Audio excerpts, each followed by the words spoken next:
മുതല്ലിമായി പോയ കുട്ടി പോലും ഇപ്പോ ഷിഖ എന്നും പറഞ്ഞ് ഇങ്ങനെ ട്രാൻസ് വുമണായിട്ട് നടക്കുന്നുണ്ട്.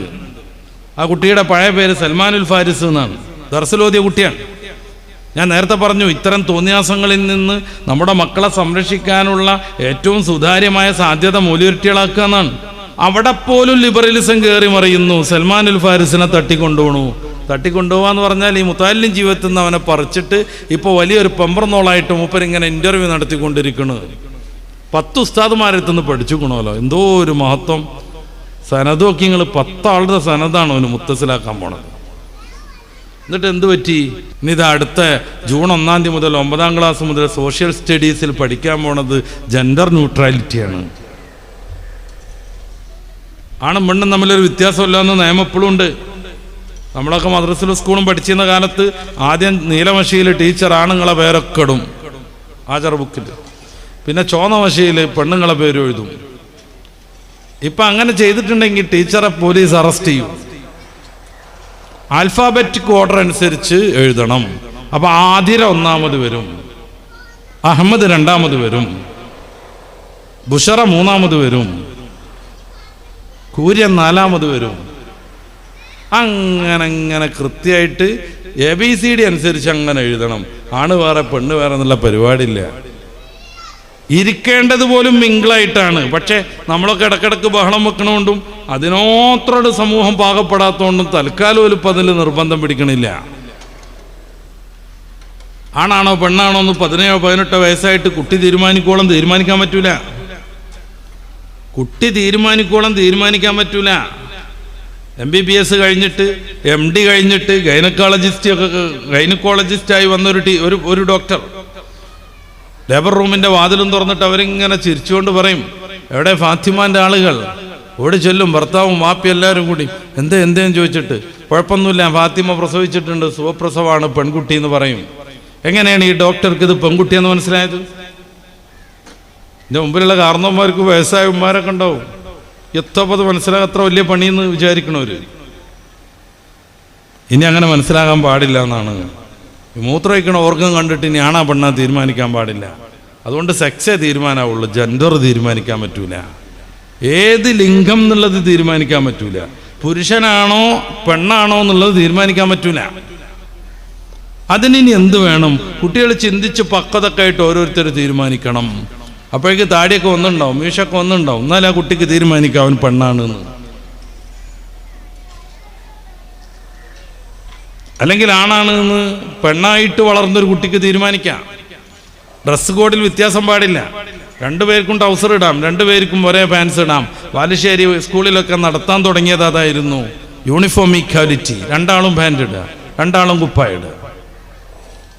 അപ്പോഴും ഈ പെൺകുട്ടികളെ പറ്റിക്കാണ്. ആണുങ്ങളുടേതായി അറിയപ്പെട്ട ആ ഒരു ഡ്രസ്സിലേക്ക് അവരെ ഇടിച്ച് കയറ്റുകയാണ്, അവരെ തോൽപ്പിക്കുകയാണ്. എന്തുകൊണ്ട് ചുരിദാറും അതിൻ്റെ സായിടുന്ന സാധനവും ആണുങ്ങൾക്കും കൂടെ നിർബന്ധമായിക്കൂടായിരുന്നു? എന്നാലും ഈക്വലാവുമല്ലോ. എന്തുകൊണ്ട് ആൺകുട്ടികളും ഇനി മുതൽ പാവാടയും ജമ്പറും ഒക്കെ ഇടണമെന്ന് പറഞ്ഞു? അപ്പോഴും ഈക്വലാവുമല്ലോ. ഈ പെൺകുട്ടികളെ പിന്നെയും പറ്റിക്കുകയാണ്. ആണുങ്ങളുടെ ഡ്രസ്സ് ഇടണമെന്ന് പറഞ്ഞിട്ട് ഇങ്ങോട്ട് നിർബന്ധിപ്പിച്ചാക്കുകയാണ്. അവരെഴുതുകയാണ്. കേരളത്തിലെ ചെറുപ്പക്കാര് ഈ ഹെറ്ററോനോർമാറ്റീവ് എന്ന് പറയുന്ന ജീവിത രീതി, എന്ന് വെച്ചാൽ ആണായി വന്ന് ആണായി വളർന്ന് പെണ്ണായി ജനിച്ച് പെണ്ണായി വളർന്ന ഈ ഒരു ജീവിത രീതി കൊണ്ട് ഭയങ്കരമായി പ്രയാസപ്പെട്ട് ടെൻഷൻ അടിച്ച് നിൽക്കുകയാണ്. അവരതിൽ നിന്ന് മാറ്റിയിട്ട് ക്യൂർ ജീവിത രീതിയിലേക്ക് കൊണ്ടുപോകാനുള്ള ആദ്യത്തെ പടിയാണിത്. വിസ്തരിച്ച് പറയേണ്ടതാണ്, എനിക്ക് സമയത്തിന് പരിമിതിയുണ്ട്. എന്ന് വെച്ചാൽ ആണായിട്ടും പെണ്ണായിട്ടും വളരുന്നത് കൊണ്ട് വലിയ പ്രശ്നമുണ്ട്. കാരണം കല്യാണം കഴിക്കണം, പിന്നെ കുട്ടികളെ നോക്കണം, രോഗം വന്നാൽ ചികിത്സിക്കണം, ചെലവുണ്ടാക്കണം, വീടുണ്ടാക്കണം, അങ്ങനെ കുറേ പരിപാടിയില്ലേ. അത് വിചാരിച്ച് വിഷമിച്ച് നിൽക്കുന്ന കേരളത്തിലെ യുവസമൂഹത്തെ അതിൽ നിന്ന് മാറ്റിയിട്ട് തോന്നിയാസ ജീവിതം, ക്യൂർ എന്ന് പറഞ്ഞാൽ തന്നെ വിചിത്രം എന്നാണ് അതിൻ്റെ അർത്ഥം. വിചിത്ര ജീവിതത്തിലേക്ക് കൊണ്ടുവരാനുള്ള 1-ാമത്തെ സ്റ്റെപ്പാണ് ഇതെന്നും പറഞ്ഞിട്ടാണ് യൂണിഫോം ഈക്വാലിറ്റി നടത്തിയത്. അപ്പൊ കുട്ടി ജനിക്കുന്നതോടുകൂടെ ആണാ പെണ്ണാ തീരുമാനിക്കാൻ പറ്റൂല. അത് നിയമം കേരളത്തിൽ ഔദ്യോഗികമായിട്ട് വന്നാൽ വാതിൽ തുറന്നിട്ട് പറയും, എവിടെ ഫാത്തിമാന്റെ ആളുകൾ എന്ന് ചോദിക്കും. അപ്പോൾ ഓടിച്ചെല്ലണ സമയത്ത് ഫാത്തിമ പ്രസവിച്ചു കേട്ടോ എന്ന് പറയും. ഏതാ കുട്ടി അറിയുമ്പോ ഷട്ടപ്പ് എന്നറിയും. ഡോക്ടർ മിണ്ടരുത് അറിയും. ഏതാ കുട്ടി? മിണ്ടരുത്. ഇനി എപ്പോഴത് ആണും പെണ്ണും തിരിയാന്നറിയാം നിങ്ങൾ? കുട്ടിക്ക് പ്രായമൊക്കെ ആയിട്ട് കുറച്ച് വലുതായിട്ട് ഓള് തീരുമാനിക്കണം. അതുവരെ ഈ സാധനം ആണാ പെണ്ണാ തീരുമാനിക്കാതെ ന്യൂട്രലിടണം. ഫസ്റ്റുക്കും സെക്കൻഡുക്കും റിവേഴ്സുക്കും ഒന്നും ഇടരുത്. ഇതിനാണ് ജെൻഡർ ന്യൂട്രാലിറ്റി എന്ന് പറഞ്ഞാൽ. ഈ പുസ്തകമാണ് പഠിപ്പിക്കാൻ പോണത് അടുത്ത ജൂൺ 1 മുതൽ സോഷ്യൽ സ്റ്റഡീസിൽ 9ാം ക്ലാസ്സിൽ. പ്രതിഷേധങ്ങളൊന്നും അവർക്ക് വലിയ വിഷയമൊന്നുമല്ല. കരുതിയത് നടപ്പിലാക്കും. താന്തോന്നികളായൊരു തലമുറയെ സൃഷ്ടിച്ചുകൊണ്ടിരിക്കും. മുത്തല്ലിമായി പോയ കുട്ടി പോലും ഇപ്പോ ഷിഖ എന്നും പറഞ്ഞ് ഇങ്ങനെ ഒരു ട്രാൻസ് വുമണായിട്ട് നടക്കുന്നുണ്ട്. ആ കുട്ടിയുടെ പഴയ പേര് സൽമാനുൽ ഫാരിസ് എന്നാണ്. ദർസിലോതിയ കുട്ടിയാണ്. ഞാൻ നേരത്തെ പറഞ്ഞു, ഇത്തരം തോന്നിയാസങ്ങളിൽ നിന്ന് നമ്മുടെ മക്കളെ സംരക്ഷിക്കാനുള്ള ഏറ്റവും സുതാര്യമായ സാധ്യത മൗലികറ്റികളാക്കുക എന്നാണ്. അവിടെ പോലും ലിബറലിസം കയറി മറിയുന്നു. സൽമാനുൽ ഫാരിസിനെ തട്ടിക്കൊണ്ടുപോകാന്ന് പറഞ്ഞാൽ ഈ മുത്താലിം ജീവിതത്തിൽ നിന്ന് അവനെ പറിച്ചിട്ട് ഇപ്പോൾ വലിയൊരു പെമ്പർന്നോളായിട്ട് മൂപ്പരിങ്ങനെ ഇൻ്റർവ്യൂ നടത്തിക്കൊണ്ടിരിക്കുന്നത്. 10 ഉസ്താദുമാരെത്തുനിന്ന് പഠിച്ചുക്കണമല്ലോ. എന്തോ ഒരു മഹത്വം. സനദൊക്കെ നിങ്ങൾ 10 ആളുടെ സനദാണ് അവന് മുത്തസിലാക്കാൻ പോണത്. എന്നിട്ട് എന്ത് പറ്റി? ഇപ്പോൾ വലിയൊരു പെണ്ണായിട്ട് സാരിയൊക്കെ എടുത്തിട്ട് എല്ലാവരെയും കുറ്റം പറഞ്ഞുകൊണ്ട് അവളുടെ വീഡിയോ കിട്ടും. ഇത് ആകെ അവിടെ നടപ്പിലാവണം എന്നാണ് പറയണത്. ഇതിൻ്റെ ഇടയ്ക്ക് എങ്ങനെ നമ്മുടെ മക്കളെ സംരക്ഷിക്കേണ്ടത് നമുക്ക് ബാധ്യതയല്ലേ? ഇതിൻ്റെയൊക്കെ ഫലമായിട്ട് പെണ്ണ് കെട്ടണത് ആണ് കെട്ടണത് ഇഷ്ടമില്ലാത്ത തലമുറ വളർന്നു വരുന്നു. പ്രത്യേകിച്ച് പെൺകുട്ടികളിൽ വിവാഹത്തിനോടുള്ള താല്പര്യം കുറഞ്ഞു വരുന്നു. നമ്മുടെ സൊസൈറ്റിയിൽ പ്രത്യേകിച്ചും ഓരോ ന്യായം പറഞ്ഞിട്ട് അവർ കല്യാണം മുടക്കിക്കൊണ്ടേയിരിക്കും. എനിക്ക് പഠിക്കണം എന്നറിയും കുറേ കാലം. ഒരറ്റത്തെത്തോളം പഠിപ്പത്തി ഇനി കല്യാണം കഴിക്കാന്ന് പറയുമ്പോൾ വേറെ എന്തെങ്കിലും ഉതിർ പറയും. എനിക്ക് ജോലി കിട്ടണം എന്ന് പറയും. എന്നാൽ ഇവിടെ എവിടെയെങ്കിലും ജോലിക്ക് പോയിക്കോ, അത് പറ്റൂല, എനിക്ക് ഗവൺമെൻറ് ജോലി കിട്ടണം എന്ന് പറയും. അത് കല്യാണം മുടക്കാനുള്ള ഒരു ഉതിറാണ്. ഗവൺമെൻറ് ജോലിയൊക്കെ കിട്ടണമെന്നുണ്ടെങ്കിൽ ഏകദേശം നേരെ തുടങ്ങണം. അതുവരെ മനോരമൻ്റെയും മാതൃഭൂമിൻ്റെയും തൊഴിൽ വാർത്തയും തൊഴിൽ വീതിയിലും വരുന്ന എല്ലാ ഫോമും പൂരിപ്പിച്ച് അയച്ചു കൊടുത്തുകൊണ്ടിരിക്കണം. എന്നിട്ട് ഇൻ്റർവ്യൂ നടക്കണം. PSC പാസ്സാവണം. PSC പാസ്സായിട്ട് ഷോർട്ട് ലിസ്റ്റ് പെടണം. ഷോർട്ട് ലിസ്റ്റ് പെട്ട് 5 കൊല്ലമൊക്കെ കാത്തിരുന്നാൽ ജോലി കിട്ടാൻ സാധ്യത ഉണ്ട്. അപ്പോഴേക്കത് നിയമം മാറിയിട്ട് ആ ഷോർട്ട് ലിസ്റ്റൊക്കെ അടക്കണമെന്ന് പറയും. സംഭവം എന്താണ്? കല്യാണത്തിന് താല്പര്യമില്ല. ഓരോ ഉതിറുണ്ടാക്കുകയാണ്. ഇനി എല്ലാം തരണം ചെയ്ത് ഒരു പുതിയാപ്പിള കാണാൻ വന്നു നിർത്തിക്കോളൂ. 100 കുറ്റം പറഞ്ഞിട്ട് വെറ്റങ്ങൾ അതിനാണ് ശരിയാക്കി വിടും. ഒന്നും പറ്റൂല. ചിലപ്പോൾ ഒരു ചാക്ക് ചിപ്സ് വാങ്ങിക്കുഴങ്ങും രക്ഷിതാവ്. ഇതൊക്കെ കൊടുത്തു തീർത്താലും പെണ്ണിനൊരാണിനെ പറ്റൂല. കാരണം അവൾക്ക് വിവാഹത്തിനോട് താല്പര്യമില്ല. പുതിയ ട്രെൻഡാണ് ഞാനീ പറയണത്. പെണ്ണ് വിചാരിച്ചാൽ മുടങ്ങൂലേ? എൻ്റെ ഖുർആൻ ക്ലാസ്സിൽ വരുന്നൊരു സാധു പയ്യൻ, നല്ല ദീനിയാണ്, നല്ല ജോലിയുണ്ട്, അവന് നല്ല വിദ്യാഭ്യാസമുണ്ട്. ഒരു പെണ്ണിനെ കാണാൻ പോയി. പെണ്ണിപ്പം ഇങ്ങോട്ട് ഇൻ്റർവ്യൂ ആണ്, ഭയമായിരുന്നല്ല. പല ഇൻ്റർവ്യൂ കഴിഞ്ഞിട്ട് പെണ്ണ് വെച്ചു, നിങ്ങൾക്ക് ഡ്രൈവിംഗ് അറിയോ? ആ പയ്യൻ പറഞ്ഞു, ഞാൻ സ്കൂട്ടി ഓടിക്കും. അപ്പോൾ പറഞ്ഞു ചിരിച്ചോളൂ. ഒറ്റ ചിരി ഇത് പൊട്ടിയിട്ട് സ്കൂട്ടി ഓടിക്കുമല്ലോ. ഓനിഞ്ഞിപ്പോൾ അവിടെ കെട്ടാനോ ചായ കുടിക്കാനോ ജിലേബി തിന്നാനോ ചിപ്സ് തിന്നാനോ വല്ല താല്പര്യം ഉണ്ടാവും? ഇറങ്ങി ഓടി കിട്ടിയാൽ മതിയായിരുന്നു എന്ന് വിചാരിക്കും. ഓരോ കാരണം ഉണ്ടാക്കിയിട്ട് അവർ കല്യാണം മുടക്കുകയാണ്. ഇത് ഞാൻ കുട്ടികളെ കുറ്റപ്പെടുത്താനല്ല പറയണത്, അവരെ പറഞ്ഞു പറ്റിച്ചതാണ്. കല്യാണം എന്ന് പറഞ്ഞിട്ടുണ്ടെങ്കിൽ അതൊരു ഇടങ്ങേറാണ്, വിവാഹം ബന്ധമാണ്, ബന്ധനവുമാണെന്ന് അവരെ പറഞ്ഞു പറ്റിച്ചാണ്. എന്നിട്ട് അടിമയായി ഇങ്ങനെ ഭർത്താവിന് ചായ ഉണ്ടാക്കി കൊടുക്കുക, ഭർത്താവിൻ്റെ ചായപാത്രം കൊണ്ടുപോയി ഇങ്ങനെ പറഞ്ഞ് കയറ്റിയിട്ട് ഇവരെ ഒറ്റയ്ക്ക് ഇങ്ങനെ നടക്കാൻ ശ്രമിക്കുന്നു. സിംഗിളായിട്ട് അവൾക്കൊരു ജോലി കിട്ടുന്നു. ആ ജോലി കിട്ടിക്കഴിഞ്ഞാൽ പിന്നെ ചെയ്യാൻ പോണത് എന്താണ്? മാനേജർക്ക് ചായ ഉണ്ടാക്കി കൊടുക്കണ്, മൂപ്പര വാഴക്കത്തോല് പെറുക്കി കൊണ്ടുവരണ്, അത് കഴുകി വെക്കണ്. അത് സ്വാതന്ത്ര്യത്തിൻ്റെ ലക്ഷണമാണ്. സ്വന്തം ഭർത്താവിനൊരു ഗ്ലാസ് ചായ ഉണ്ടാക്കി കൊടുത്ത പാരതന്ത്രമായിപ്പോയി. ഇങ്ങനെ പറഞ്ഞു പറ്റിച്ചതാണ് ഈറ്റങ്ങളെ. മാന്യമായ ഡ്രസ്സ് ഇട്ടാൽ അത് ഭയങ്കരമായ പ്രശ്നം. ഇപ്പം ചെറുപ്പം മുതൽ പർദ്ദടണ ഈ നിക്കാബൊക്കെ തൂക്കി നടക്കണ മുസ്ലിം പെൺകുട്ടിക്ക് ആ പർദ്ദ കൊണ്ട് ഒരു ഉപദ്രവം ഉണ്ടായിട്ടില്ല. ഇത് കാണണ കുറേ തുണി വെച്ചിട്ട് നടക്കണ പെണ്ണുങ്ങൾക്ക് ഭയങ്കര ചൂടും പോകും. മീറ്റുകൾ പർദ്ദട്ട അവിടെ ഭയങ്കര ചൂട്. ചൂടത്ത് എന്നറിയും. ഇതുവരെ ഇതിട്ട് നടന്നിട്ട് പെൺകുട്ടികൾക്ക് എന്തെങ്കിലും തകരാറുണ്ടായിട്ടുണ്ടോ? ഇല്ലേ, സേഫ് ആയതല്ലേ ആണ്. ഇപ്പോൾ ഓസോൺ പാളിയിലൊക്കെ വലിയ ഓട്ടം വന്നിട്ട് അതിലൂടെ അൾട്രാ വയലറ്റ് രശ്മി ഒന്നിച്ചിറങ്ങുകയാണെന്നാണ്. ആ തട്ടിനോടത്തൊക്കെ തൊലി രോഗങ്ങൾ ഉണ്ടാവുന്നതാണ്, ക്യാൻസർ വരെ ഉണ്ടാവുന്നതാണ്. പെൺകുട്ടികളുടെ ശരീരം ഇത്തിരി മൃദുവാണ്, തോലും അവരുടെ ശരീരഭാഗങ്ങളെല്ലാം. ഈ മൃദുവായ ശരീരഭാഗത്തിൽ അൾട്രാവയലറ്റ് രശ്മി നേരിട്ട് തട്ടാതിരിക്കാൻ ആകെ മൂടിക്കിടന്നാൽ എന്താ പ്രശ്നം? പക്ഷെ അവർക്കല്ല, ഇത് കാണുന്ന കുറേ ട്രൗസർ മാത്രം ഇട്ട് നടക്കുന്ന പെണ്ണുങ്ങൾക്ക് ഭയങ്കരമായ ചൂടും പുകയും. അങ്ങനെ തന്നെയാണല്ലോ യുക്തിവാദികളുടെ നേതാവ് സി രവിചന്ദ്രൻ ഈയിടെ ഒരു വേദിയിൽ വെച്ച് പറഞ്ഞത്, ഈ ഖിത്താൻ കഴിക്കൽ, സുന്നത്ത് കഴിക്കൽ ഭയങ്കര പെയിൻഫുൾ ആണെന്നാണ്. മൂപ്പരാൾ 10 വട്ടം കഴിച്ചതുപോലെ ഉണ്ട് വർത്താനം കേട്ടാ. ഭയങ്കര വേദനയാണ്. ഓട് പറയണ കേട്ടിട്ട് ചുണ്ടൊക്കെ കൊണ്ട് ചുളിച്ച് വേദനന്റെ ഉക്കൊണ്ടേ. വൈദ്യശാസ്ത്രം തീരെ വികസിക്കാത്ത കാലത്ത് നാട്ടിലുള്ള ഏതോ ഒരു സാധു മനുഷ്യൻ വന്നിട്ട് വളരെ സിമ്പിളായിട്ട് ചെയ്തു പോയിരുന്നൊരു കാര്യമാണിത്.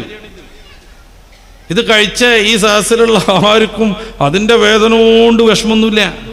ചില കുട്ടികളുണ്ട് ഘട്ടം ഘട്ടമായിട്ട് 4-5 വട്ടമായിട്ട് കഴിച്ചാൽ മതി എന്ന് ആഗ്രഹിക്കണവർ. കാരണം അന്ന് കിട്ടിയ ചീരണി, അന്ന് കിട്ടിയ വണ്ടി, അന്ന് കിട്ടിയ നോട്ടും, പൊട്ടണ നോട്ടും, പേഴ്സും, ഡ്രസ്സും ഒക്കെ പാടെ കണ്ടിട്ട് ഇത് ഒറ്റയടിക്ക് തീർന്നു പോകണ്ടായിരുന്നു. പല ഘട്ടങ്ങളായിട്ടാണെങ്കിൽ അന്നൊക്കെ അത് എൻജോയ് ചെയ്യായിരുന്നു എന്ന് വിചാരിക്കണവർ പോലും ഉണ്ടാവും. എന്നിട്ട് ആ മറ്റേ ആൾക്ക് ഭയങ്കര വിഷമം, ഭയങ്കര പെയിൻഫുള്ളാണ്.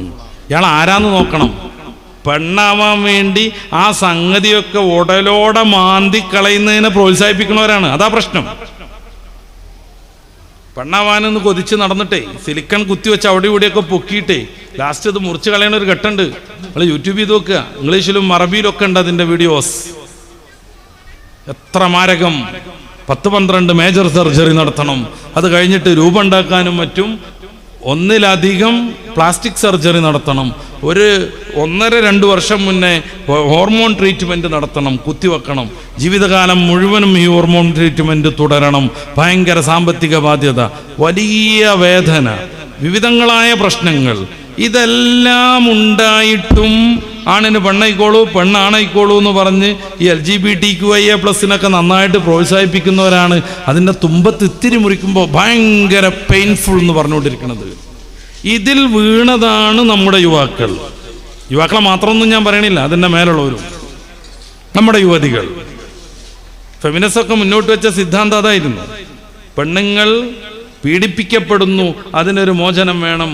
ലോകത്ത് പെണ്ണുങ്ങൾ പീഡിപ്പിക്കപ്പെടുന്നുണ്ടെന്നുണ്ടെങ്കിൽ അവരുടെയൊക്കെ മോചനത്തിനു വേണ്ടി ഏറ്റവും മുന്നിൽ നിൽക്കുന്ന ആദർശമാണ് ഇസ്ലാം. ജീവിക്കാൻ അവകാശമില്ലാത്ത പെൺകുട്ടികൾക്ക് ജീവൻ നേടിക്കൊടുത്തത് ഹബീബായ മുഹമ്മദ് റസൂലുള്ളാഹി തങ്ങളാണ്. വൈദൽ മൗഊദതു സുഇലത് ബിഅയ്യി ദംബിൻ ഖുതിലത്, സൂറത്തു തക്വീറിന്റെ ഫസ്റ്റ് തന്നെ നമുക്ക് കാണാൻ പറ്റും. കൊല ചെയ്യപ്പെട്ട പെൺകുട്ടികളോട് ചോദിക്കും, എന്തൊരു കാര്യത്തിനാണ് നിങ്ങളെ കൊന്നതെന്ന്. ആ കൊലയാളികൾക്ക് കൃത്യമായ പണിഷ്മെന്റ് നൽകും. ക്രിസ്ത്യാനി പെണ്ണുങ്ങൾക്ക് ഈ അടുത്ത് കോടതി വ്യവഹാരങ്ങൾ മുഖേനയാണ് പിതാവിൻ്റെയും മാതാവിൻ്റെയും സ്വത്തിൽ അവകാശം ഉണ്ടായത്. മുസ്ലിം പെൺകുട്ടികൾക്ക് പിതാവിൻ്റെയും മാതാവിൻ്റെയും സ്വത്തിൽ അനന്തരാവകാശം നൽകിയത് മുത്ത് റസൂൽ സല്ലല്ലാഹു അലൈഹി വസല്ലമ തങ്ങളാണ്. അപ്പോൾ ഓൽക്ക് പൗതിയല്ലേ ഉള്ളൂ എന്നായിരിക്കും അടുത്ത ചോദ്യം. 4 മാത്രമാണ് പെണ്ണിന് പകുതി ഉള്ളത്. 34 ടൈപ്പാണ് ആണും പെണ്ണും വരുന്നതുള്ളത് നമ്മുടെ ഫറായിലിൽ. 4 മാത്രമാണ് പെണ്ണിന് ആണിനേക്കാൾ പകുതി ഉള്ളത്. 12 ആണിനേക്കാൾ പെണ്ണിനാണ് കൂടുതൽ. 10-11 രണ്ടുപേരും ഈക്വലാണ്. എന്തിനാണ് പെണ്ണിന് പകുതി എന്നുള്ളതിൻ്റെ ദാർശനിക ചർച്ചയിലേക്കൊന്നും ഞാൻ തൽക്കാലം പോണില്ല. പെണ്ണിന് എന്തെങ്കിലും പ്രയാസം ഉണ്ടെങ്കിൽ അത് ഏറ്റവും ഊർജ്ജസ്വലതയോടുകൂടെ പരിഹരിക്കാൻ ശ്രമിക്കുന്ന മതം ദർശനമാണ് പരിശുദ്ധ ഇസ്ലാം. പെണ്ണത്ര മോശക്കാരിയൊന്നുമല്ല, പെണ്ണിന് വലിയ മഹത്വം കൊടുക്കുന്ന മതം. പെണ്ണിൻ്റെ ശാരീരികാവസ്ഥ പരിഗണിച്ചുകൊണ്ട് അവൾക്കൊപ്പം നിൽക്കുന്ന പരിശുദ്ധ മതം. എന്നിട്ടാണ് ഈ പെണ്ണിന് ഭയങ്കരമായ പീഡനാണ് കുടുംബജീവിതം എന്ന് പറഞ്ഞുണ്ടാക്കുന്നത്. പെണ്ണിന് പീഡനാണ് എന്നുണ്ടെങ്കിൽ അതിനെ സപ്പോർട്ട് ചെയ്യാൻ മുന്നിൽ ഇസ്ലാം ഉണ്ടാവും. പെണ്ണിന് പീഡനം വരുന്നുണ്ട് എന്നുള്ളതിന് പരിഹാരം എന്താ ഫെമിനിസം പറഞ്ഞത്? കല്യാണം കഴിക്കേണ്ടതാണ്. കാരണം കല്യാണം കഴിക്കണോണ്ടാ കുടുംബം ഉണ്ടാകുന്നതുകൊണ്ടാണ് പീഡിപ്പിക്കപ്പെടുന്നത്. അപ്പോൾ ഈ വലുതായി വരുന്ന ആണിനും പെണ്ണിനും അവരുടെ സെക്സ് പരമായ ആവശ്യങ്ങളൊക്കെ എങ്ങനെ തീരും? അതിനെന്തൊക്കെ മാർഗങ്ങളുണ്ട്? പ്രധാനമായും ലിവിങ് ടുഗദർ, ഇഷ്ടമുള്ള ആളുകളോടൊപ്പം ഇഷ്ടമുള്ള കാലം ജീവിക്കുക എന്നാണ്. ഇത് തെറ്റിദ്ധരിച്ചിരിക്കുകയാണ് നമ്മുടെ പെൺകുട്ടികൾ. ഞാൻ അമേരിക്കയിലെ കഥ അല്ല പറയണത്. 25% യുവതികൾക്ക് അവരുടെ കുട്ടിയുടെ അച്ഛൻ ആരാണെന്നറിയാത്ത ലണ്ടനിൻ്റെ കഥ അല്ല പറയണത്. 3,80,00,000 ജാരസന്താനങ്ങളുള്ള യുണൈറ്റഡ് സ്റ്റേറ്റിൻ്റെ കഥയല്ല ഞാൻ ഈ പറയുന്നത്. 3,80,00,000 ജാരസന്താനങ്ങൾ. ഇന്ത്യയുടെ മാതിരി 140 കോടിയുള്ള നാടല്ല, ആകെ 10-35 കോടിയുള്ളൂ ജനങ്ങൾ. 10-30 കോടി ജനങ്ങളുള്ള ഒരു നാട്ടിൽ 3,80,00,000 കുട്ടികൾ ജാരസന്താനങ്ങളാണെന്ന് കണക്ക് വരുന്നു. ഇവരുണ്ടാക്കുന്ന സാമൂഹിക പ്രശ്നങ്ങളെക്കുറിച്ച് പുസ്തകം വരുന്നു. ഫാദർലെസ് അമേരിക്ക, വളരെ പ്രസിദ്ധമായ പുസ്തകമാണ്, ബെസ്റ്റ് സെല്ലറായിരുന്നു. ആ നാട്ടിൻ്റെ കഥ അല്ല ഞാൻ പറയണത്. നമ്മുടെയൊക്കെ നാടുകളിലും അത്തരം വികാരങ്ങൾ ഉണ്ടാകുന്നു. പെൺകുട്ടികൾ അതിന് അഡിക്റ്റുകളാകുന്നു. ആരാ കുടുംബം എന്ന് പറഞ്ഞാൽ പീഡന എന്ന് പറഞ്ഞത്? ആരാണ് പറഞ്ഞത്? നമ്മളെ പറഞ്ഞ് പറ്റിക്കുന്ന കുറേ സംഗതികളുണ്ട്, അതിലൊക്കെ അകപ്പെട്ടുകൊണ്ടിരിക്കുന്നു നമ്മൾ. അതുകൊണ്ട് കുറേ പെൺകുട്ടികളാണ് മൂല്യർട്ടിയാളെ മുടക്കിക്കൊണ്ടിരിക്കുന്നത്. എന്തിനാ മഞ്ഞോനെയും കൂടി മൂല്യർട്ടിയാക്കണെന്ന് ചോദിക്കുകയാണ് പെങ്ങള്. ചിലപ്പോൾ അവൾക്ക് ഓനെ കാണാൻ കണ്ടിരിക്കാൻ മോഹം ഉണ്ടാകും. അവളുണ്ടെങ്കിൽ അവൾക്ക് ആവശ്യമായ കുറേ സംഗതികൾ കടയിൽ നിന്ന് വാങ്ങിച്ചു കൊടുക്കാൻ അവൾക്ക് സ്വകാര്യമായിട്ട് അവനെ ഉപയോഗിക്കാൻ പറ്റുന്നുണ്ടാവും. അവൾ ഉപയോഗിക്കേണ്ട പല സ്വകാര്യ സംഗതികളുണ്ട്. ഒരു ശരാശരി വീട്ടിലെ വലിയ പണമൊന്നുമില്ലാത്ത വീട്ടിലെ കുട്ടി പോലും പുറത്തിറങ്ങി പോകണമെങ്കിൽ 6 സാധനം തേക്കണം അവളെ മുഖത്തും അവിടെ ഇവിടെയൊക്കെ ആയിട്ട്. ആദ്യം ഒന്നിച്ച് പൊട്ടിയിടണം. ഈ പെയിൻറ്റിങ്ങിൻ്റെ മുമ്പ് നടത്തുന്ന സാധനം അത് ഒഴുകി പോകാതിരിക്കാൻ സ്പ്രേ അടിക്കണം. അതിന് തിളക്കം വരാൻ വേണ്ടി കുറേ സാധനം വേണം. ഇവിടൊക്കെ ഏതോ ഒരു കളറ് തേക്കണം. കണ്ണിൻ്റെ ഉള്ളിൽ കൂടെ കറുപ്പടിക്കണം. ഈ കണ്ണിൻ്റെ ഉള്ളിൽ അടിക്കണ കടുപ്പിനൊക്കെ 2,000 രൂപയൊക്കെ വില ഉണ്ട്. അതുകൊണ്ടാണ് പെൺകുട്ടികളെ കരയിപ്പിക്കരുത്. അവരുടെ കണ്ണുനീരിന് വലിയ വില ഉണ്ട് എന്ന് പറയുന്നത് അതുകൊണ്ട് കൂടെയാണ്. പെൺകുട്ടികളെ കരയിപ്പിക്കാൻ പാടില്ല, പെണ്ണുങ്ങളെ കരയിപ്പിക്കാൻ പാടില്ല. അവരെ കണ്ണുനീരിന് വലിയ വില ഉണ്ട് എന്ന് പറയുന്നത് അതുകൊണ്ട് കൂടെയാണ്. ഇവിടുന്ന് വലിച്ചിടുന്നത് ഭയങ്കര വില ഉള്ളത്, ഇങ്ങോട്ട് പോകുമ്പോഴത്തേന് റോസ് ഒലുകും, അത് ഭയങ്കര വില ഉള്ളത്. കുറച്ചും കൂടി ഇങ്ങോട്ട് താഴേക്ക് പോരുമ്പോഴേക്ക് ആദ്യത്തെ പൊട്ടി പോകും, അതിനും വില ഉള്ളത്. പെൺകുട്ടികളെ കണ്ണീരിച്ചിട്ടുണ്ടെങ്കിൽ ഭയങ്കര വിലയാണ്. ഇത് സ്വകാര്യമായിട്ട് കൊണ്ടുവരണമെങ്കിൽ ഓളെ അനുജൻ കുട്ടി അവിടെ വേണം. അപ്പോൾ ഓനെ മൂലയിരട്ടിയാക്കണീന് ഓളിങ്ങനെ ചെയ്ത്താനായി നിൽക്കും. ഉസ്താദിൻ്റെ മക്കൾ മൂലയരാവാൻ സ്വാഭാവികമായിട്ട് ടെൻഡൻസി കാണിക്കും. അപ്പോൾ എതിർക്കാൻ വേണ്ടിയിട്ട് അയലോക്കത്തു നിന്ന് ആരെങ്കിലും വരും. നിങ്ങളെ മൂലയരാ ഇപ്പോൾ കണ്ടില്ലേ, എന്തേ കണ്ടു? ഒരു കുഴപ്പമില്ല, ഒരു കുഴപ്പമില്ല, ഒരു കുഴപ്പമില്ല. ഇങ്ങനെയുള്ള എല്ലാ ശൈത്താന്മാരും ശല്യപ്പെടുത്തിക്കൊണ്ടിരിക്കുമ്പോൾ ദറസിനെ സ്നേഹിച്ച് ഒരുമിച്ച് കൂടുന്നതാണ് നമ്മൾ. ഞാൻ എൻ്റെ പ്രസംഗം അവസാനിപ്പിക്കാൻ പോവാണ്. കുറേ കാര്യങ്ങൾ സംസാരിക്കാനുണ്ട്. ഒറ്റ കാര്യം ഗൗരവത്തിൽ നേരത്തെ പറഞ്ഞത് ആവർത്തിച്ച് ഓർമ്മപ്പെടുത്തുകയാണ്. മദ്രസയിലുള്ള നമ്മുടെ കുട്ടികൾ എന്താ പഠിക്കണേ, അത് ജീവിതത്തിൽ കൊണ്ടുവരാനുള്ള സംവിധാനം വീട്ടിലെങ്കിലും വേണം. 1 മണിക്കൂർ മൊബൈൽ ഫോണുമായുള്ള നമ്മുടെ മക്കളുടെ ബന്ധം പതിയെ പതിയെ മുറിച്ചു കൊണ്ടുവരണം. പതിയെ പതിയെ. വലിയ സുഖമാണ് ഉമ്മാർക്ക്, എന്ത് ജോലിയും ചെയ്ത് പോരാ. അപ്പോഴേക്ക് കുട്ടിക്ക് എന്തെങ്കിലും ഒരു മൊബൈൽ ഫോണിൽ ഒരു ഗെയിം ഇട്ട് കൊടുത്താൽ മതി. 2 വയസ്സുള്ള കുട്ടിയും 3 വയസ്സുള്ള കുട്ടിയും 2 മണിക്കൂറോ 4 മണിക്കൂറോ വെള്ളം കുടിച്ചില്ലെങ്കിലും ഭക്ഷണം കഴിച്ചില്ലെങ്കിലും അയിമ ഇരുന്നോളും. പക്ഷേ കുട്ടിയുടെ ആരോഗ്യം നശിക്കുന്നു, കണ്ണ് നശിക്കുന്നു, തലച്ചോറ് നശിക്കുന്നു, തലച്ചോറിൻ്റെ വളർച്ച മുരടിക്കുന്നു. 13 വയസ്സ് വരെ നമ്മുടെ മനുഷ്യക്കുട്ടിയുടെ തലച്ചോറ് വികസിച്ചുകൊണ്ടേയിരിക്കും. ജനിക്കുന്ന സമയത്ത് മാതാവിൻ്റെയും പിതാവിൻ്റെയും തലച്ചോറിൻ്റെ 1% പോലും വികാസം മനുഷ്യക്കുട്ടിക്കില്ല. മറ്റുള്ളവർക്കൊക്കെ 80% വികാസമുണ്ട്. അതുകൊണ്ടാണ് ആടുംകുട്ടി പ്രസവിച്ച് മണിക്കൂർ കഴിയുമ്പോഴേക്കും മെല്ലെ മെല്ലെ എഴുന്നേറ്റ് ഉമ്മയാടിൻ്റെ പാല് കുടിക്കുന്നത്, പിറ്റേന്ന് കുഞ്ഞു കുഞ്ഞു പുല്ലുകളൊക്കെ തിന്നു തുടങ്ങുന്നത്, അന്ന് വൈകിട്ട് തന്നെ നമ്മുടെ മക്കളോടൊപ്പം ഓടിക്കളിക്കാൻ മുന്നിൽ നിൽക്കുന്നത്. മനുഷ്യക്കുട്ടി അങ്ങനല്ല. മനുഷ്യക്കുട്ടി അങ്ങനെയല്ല. ഒരു ജനിച്ച കുട്ടിയെ ഉമ്മ സംരക്ഷിക്കണില്ലെങ്കിൽ കുട്ടി മരിച്ചു പോവും. 2 വയസ്സ് വരെ പാൽ കൊടുത്തൊരു ഉമ്മ ഇനി നീ അതിനിൻ്റെ പാടായി എന്നും പറഞ്ഞ് അവഗണിച്ചാൽ ആ കുട്ടി മരിച്ചു പോവും. അതിന് ജീവിക്കാൻ കഴിയില്ല. വല്യമ്മ നോക്കൂലേ എന്ന് പറയരുത്. ആരെങ്കിലും ഒരാൾ നോക്കാതെ അതിന് ജീവിക്കാൻ കഴിയില്ല. എന്തുകൊണ്ടാണിത്? മനുഷ്യക്കുട്ടിയുടെ തലച്ചോറ് പൂർണ്ണമായി വികസിക്കുന്നത് ടീനേജിലേക്ക് എത്തുമ്പോഴാണ്, 13-ാം വയസ്സിലേക്ക് എത്തുമ്പോഴാണ്. എന്തിനാ അല്ലാഹു തആല മനുഷ്യനെ അങ്ങനെ ആക്കിയത്? കുടുംബജീവിതം നിലനിൽക്കണമെന്ന് കരുതിയിട്ട്. സൂറത്തുർ റൂമിൻ്റെ 20 മുതൽ 25 വരെയുള്ള 6 ആയത്തുകൾ തുടങ്ങുന്നത് വമിന്നായാത്തിഹി വമിന്നായാത്തിഹി എന്നും പറഞ്ഞിട്ടാണ്. ഖുർആനിൽ 6 ആയത്ത് ഒരുപോലെ തുടങ്ങുന്നത് അവിടെ മാത്രമേ ഉള്ളൂ. അതിൽ 2-ാമത്തെ വമിന്നായാത്തിഹി എന്താണെന്നറിയോ? നമുക്ക് നമ്മളിൽ നിന്ന് ഇണകളെ പടച്ചു തന്നത് റബ്ബിൻ്റെ വലിയ ദൃഷ്ടാന്തമാകുന്നു. എന്താ നമുക്ക് നമ്മളിൽ നിന്ന് ഇണകൾ? മറ്റു ജന്തുക്കൾക്കും അങ്ങനെയാണ്. പൂച്ചൻ്റെ ആണോ പൂച്ച തന്നെയാണ്, പട്ടിയുടെ ആണോ പട്ടി തന്നെയാണ്. പിന്നെന്താ നമുക്ക് മാത്രം പ്രത്യേകത? മാതാവും കുട്ടിയും തമ്മിൽ അഭേദ്യമായ ബന്ധമുണ്ട്. ഈ മാതാവ് ആവണം കുട്ടിയെ സംരക്ഷിച്ചു വളർത്തേണ്ടത്. മാതാവിൻ്റെ സാന്നിധ്യം കുട്ടിക്ക് എപ്പോഴും ആവശ്യമുണ്ട്. അതുകൊണ്ട് മാതാവ് വീട്ടിലിരിക്കണം, കുട്ടിയെ നോക്കണം, സംരക്ഷിക്കണം. നിങ്ങൾക്ക് പറ്റൂലെന്ന് ചിലപ്പോൾ ഒരു ഫെമിനിസ്റ്റിക്ക് ചോദിക്കുക, വേണമെങ്കിൽ നമ്മൾ അതിന് തയ്യാറാവുകയൊക്കെ ചെയ്യും. പക്ഷെ ആ കുട്ടിയുടെ പൂർണ്ണമായ സന്തോഷത്തിൽ ആ കുട്ടിയെ കൊണ്ടുനടക്കാൻ പിതാവിന് കഴിഞ്ഞെന്ന് വരൂല. പിതാവിന് പാലെടുക്കാൻ കഴിയില്ല, പിതാവിന് താരാട്ട് കെട്ടാൻ കഴിയില്ല. നമ്മളൊക്കെ എങ്ങാനും ഉറക്കത്തിലൊക്കെ പെട്ടെന്ന് എണീറ്റ് ഒരു കുട്ടീനെ എടുത്തിട്ട് തോളത്തൊക്കെ ഇട്ട് ചെസ്റ്റിലൊക്കെ ഇട്ടൊന്നിങ്ങനെ ഒരതിയിട്ടുണ്ടെങ്കിൽ മെല്ലെ കരഞ്ഞിന്ന് കുട്ടി പിന്നെ ആർത്ത് കരയാൻ തുടങ്ങും. അവരുടെ ഭാഷ പോലും നമുക്കറിയില്ല. കുട്ടികളോട് പറയേണ്ട ഒരു പ്രത്യേക ഭാഷ ഉണ്ട്. നിന്റെ പേരെന്തെന്ന് ചോദിച്ചോ മുഖത്ത് നോക്കും, തുറപ്പിച്ച് നോക്കും, പിന്നെ കരയും ചെയ്യും. ഈ ഉമ്മാര് പേര് ചോദിക്കുന്ന ഒരു പ്രത്യേക ലാംഗ്വേജ് ഉണ്ട്.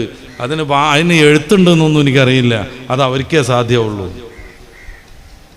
അതുകൊണ്ട് മാതാവ് കുഞ്ഞിൻ്റെ സംരക്ഷണവുമായി വീട്ടിലിരിക്കണം.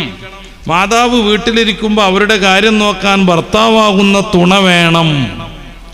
ഭർത്താവ് എന്ന് മലയാളവും സംസ്കൃതവും ഒക്കെയാണ്. അറബിയിൽ അങ്ങനെ ഒരു പ്രത്യേകതയേ ഇല്ല, അങ്ങനെ ഒരു പദമേ ഇല്ല. രണ്ടുപേരെയും കുറിക്കാൻ ഒരേ പദം, സൗജ്, ഇണ, തുണ. ഭാഷാപരമായ വ്യത്യാസം വരാൻ ഒരു താവ് ചേർക്കും, സൗജത്ത്.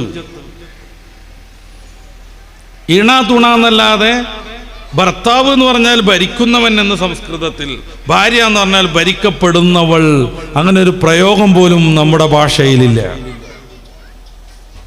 അപ്പൊ ഏറ്റവും സ്നേഹിച്ച് സഹകരിച്ച് എല്ലാം ത്യജിച്ച് ഈ പെണ്ണിനും മോനും മോൾക്കും വേണ്ടി ജീവിക്കുന്ന ഒരാൾ കൂടെ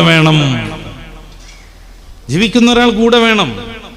ആ രണ്ടുപേരും മനോഹരമായി ജീവിതത്തെ മുന്നോട്ട് കൊണ്ടുപോകണം. പൂമുഖവാതിൽക്കൽ സ്നേഹം തുറന്നുകൊണ്ട് വിരിച്ചുകൊണ്ട് വിതറിക്കൊണ്ട് ഭാര്യയുണ്ടാകണം. സൂര്യനായി തഴുകി ഉണർത്താൻ അച്ഛനുണ്ടാകണം, വാപ്പയുണ്ടാകണം. ഈ ഒരു സമഞ്ജസമായ സംവിധാനം ഇത് മനുഷ്യന് അത്യാവശ്യമാണ്. അതുകൊണ്ട് മനുഷ്യക്കുട്ടിക്ക് ജനിക്കുമ്പോൾ തന്നെ ആട്ടിൻകുട്ടിയുടെ ബുദ്ധി ഉണ്ടാകാൻ പാടില്ല. പതിയെ പതിയെ പതിയെ അവൻ വളർന്നു വരണം, ബുദ്ധി വികസിച്ചു വരണം.